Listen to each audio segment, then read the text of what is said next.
Hello and welcome to another Ourdadsstamps video.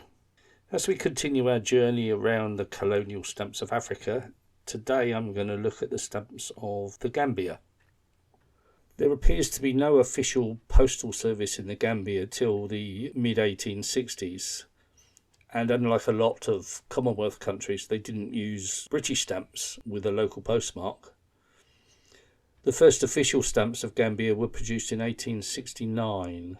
And these were plain images of Queen Victoria on imperforated stamps with no watermark. There were only two stamps issued, a fourpenny brown and a sixpenny blue, but there are two recognised shades of the fourpenny brown, a brown and a pale brown, and also of the sixpenny blue, a deep blue and a blue. There is also a sixpenny pale blue, and the pale blue stamp is worth considerably more than the others.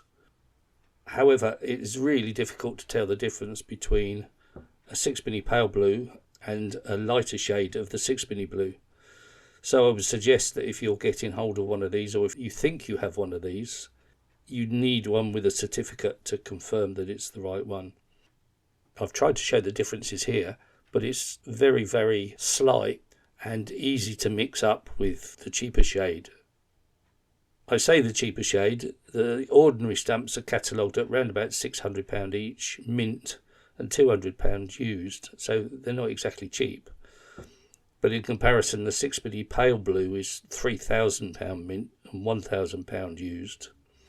So there's a definite difference, but as I said before, I would only consider purchasing one of those if I had that sort of money with a certificate, just to make sure it's the right one. The same design was reprinted in 1874, but this time with a Crown CC watermark.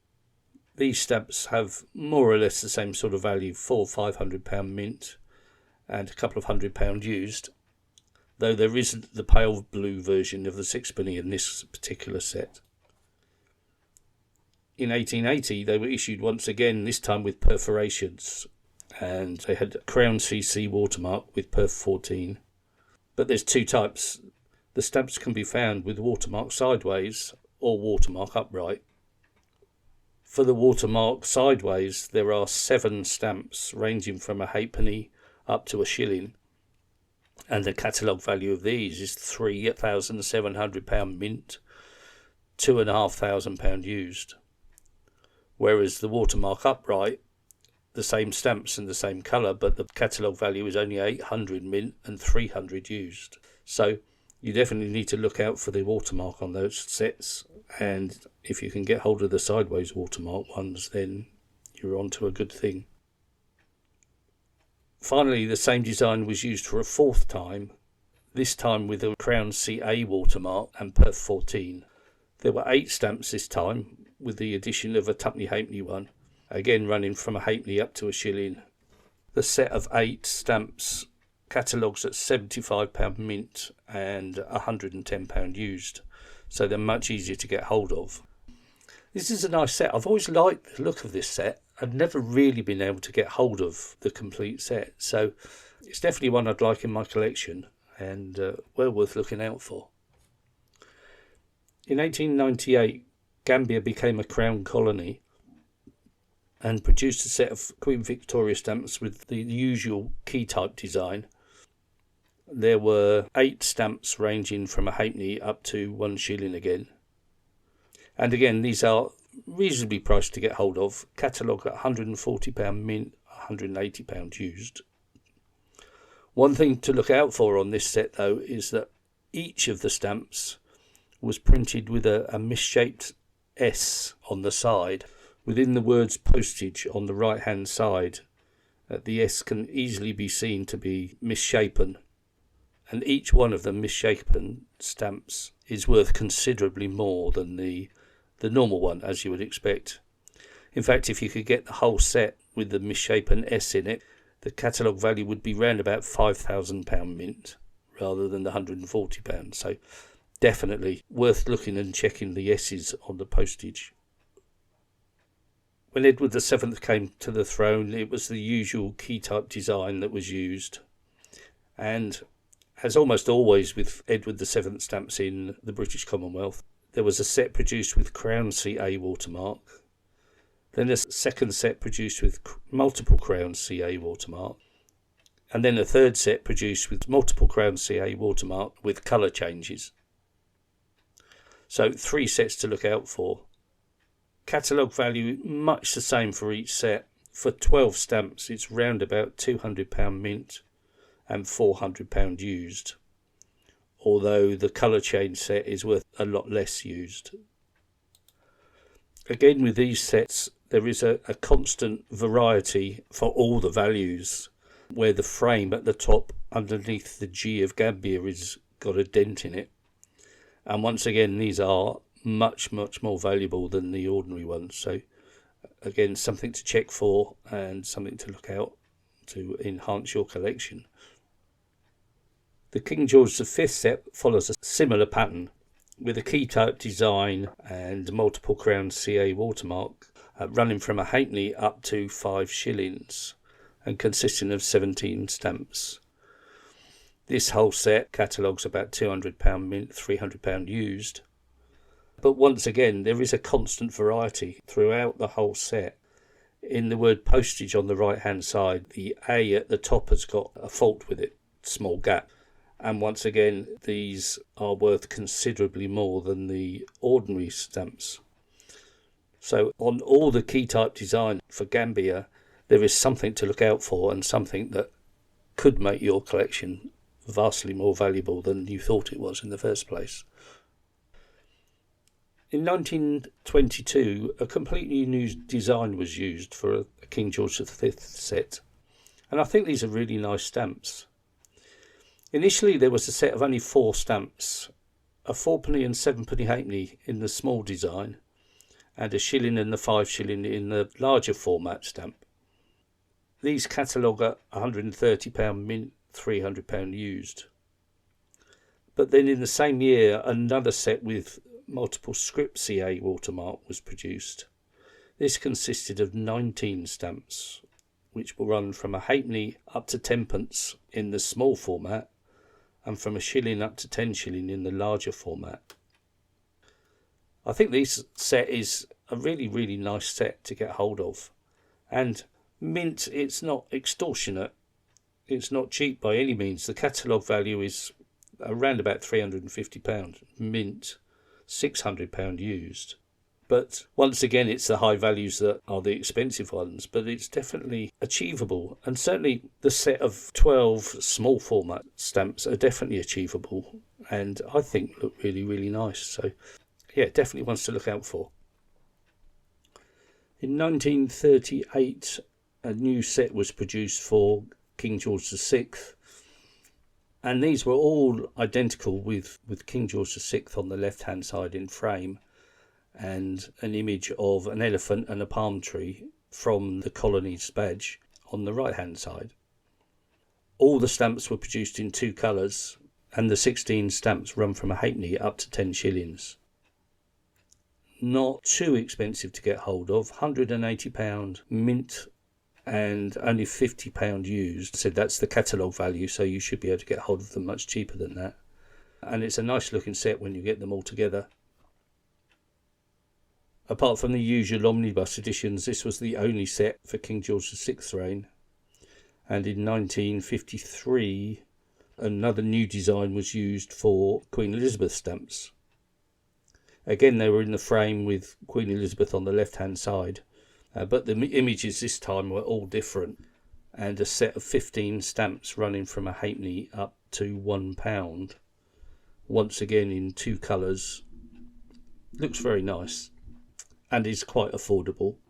Mint at round about £120, used £60. So again, that's catalogue price, so they should be available much cheaper than that. In 1963, to mark their self-government status, a new set was produced of birds. And this runs from a halfpenny up to £1, containing 13 stamps. On a thematic basis, this is a really nice set of bird stamps in my opinion, and quite easily affordable, £80 odd mint and £40 used. They do look really nice. 4 of them were overprinted with the words Self-Government 1963 later that year. They were the penny, threepence, shilling and 1 and threepence. Not much value in these at all, but worth getting hold of if you want a complete set of Gambian stamps. In 1965, Gambia gained complete independence and overprinted this set with the words Independence 1965. This set is even cheaper than the original set, so very, very easy to get hold of. And again, looks very nice, despite the overprints, which sometimes detract from the look of the stamps. And then in 1966, they produced a completely new set of stamps. Again, featuring birds. They run from a halfpenny up to £1 and consist of 13 stamps. Very, very easy to get hold of. Less than a tenner will buy you the set mint or used. But nevertheless, a nice looking set. And again, if you're into birds as a theme, then well worth getting hold of. To be honest, after that, there's not an awful lot that grabbed my attention. Sad to say. In 1971, they changed currency and produced a set of fish which runs from 2 butut to 5 dalasi. And as always, I hope I pronounced those currencies correctly.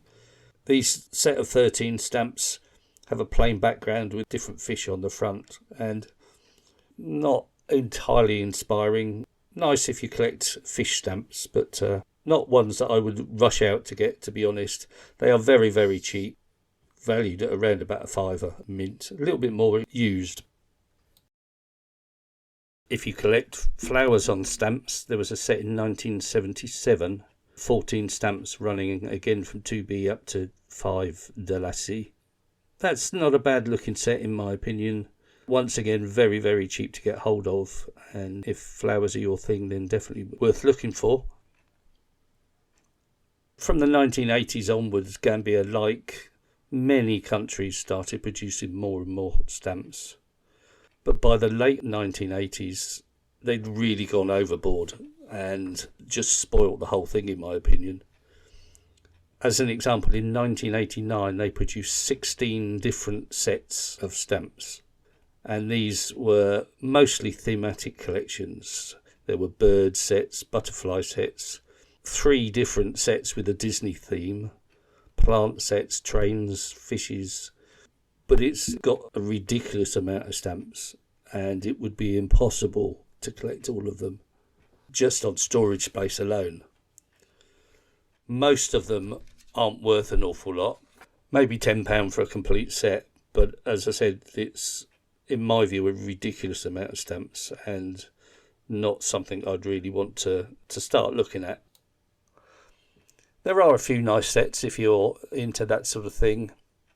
I'm drawn towards birds, and in 1973 there's a nice mini sheet of 12 stamps which looks good, and again in 1990 there's another mini sheet which this time has got 20 different stamps on featuring birds. There's also in the 80s a couple of butterfly sets which are quite nice if you're into that sort of thing. And if wildlife is your thing, then in 1991 there was a set of 48 different stamps produced. Now, in my view, that's not a postal necessity. That is just trying to make money out of stamp collectors. Not overly impressed, but there's certainly something for the thematic collector. In Gambian stamps, you will find something that you would like. So have a look. Anyway, that's just my opinion of Gambian stamps. Certainly the early stamps are very, very nice, and there's some really attractive looking stamps there. But once you get past the 60s onto the 1970s, it's a money-making exercise.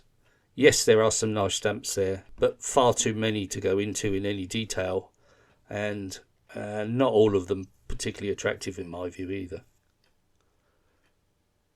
So I hope you've enjoyed that short look at the stamps of Gambia, and thanks for watching, and I hope to see you again in a few weeks' time.